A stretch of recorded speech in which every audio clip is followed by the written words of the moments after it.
నమస్కారం అండి. ఈనాటి కమ్మని కథ పేరు బాధ ఒక్కటే. వినిపిస్తున్నది మీ విజయభాస్కర్. గంగాధరం అనే కూరగాయల వ్యాపారి దగ్గర సత్యరాజు అనే యువకుడు కొత్తగా పనిలో చేరాడు. సత్యరాజు ఎంతో నిజాయితీగా పనిచేస్తూ యజమాని మెప్పు పొందాడు. అయితే సత్యరాజు కాస్త కోపం ఎక్కువ.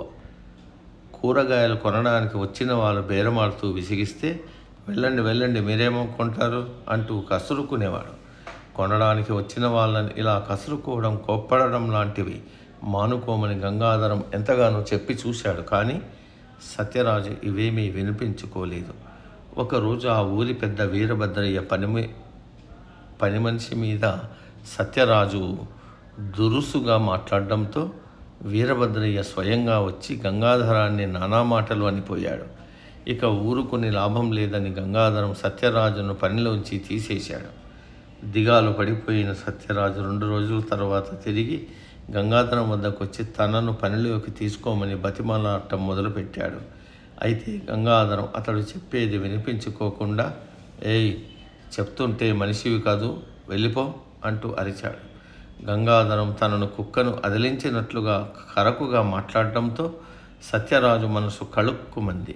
అతడు కళ్ళలో నీళ్లు తిరుగుతుండగా తలదించుకుని వెనక్కు తిరిగాడు. వెంటనే గంగాధరం అతన్ని ఒరేయ్ ఇలా రా అంటూ పిలిచాడు. సత్యరాజు వెనక్కు వచ్చి యజమాని ఎదురుగా నిలబడ్డాడు. అప్పుడు గంగాధరం, ఇప్పుడు నీకు అర్థమైందా?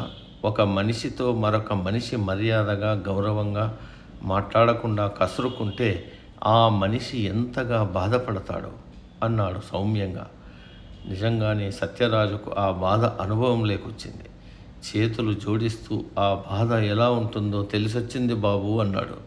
ఇప్పుడు నేను నిన్ను నమ్మగలను, వెంటనే పనిలోకి చేరు అన్నాడు గంగాధరం శాంతంగా. సమాప్తం.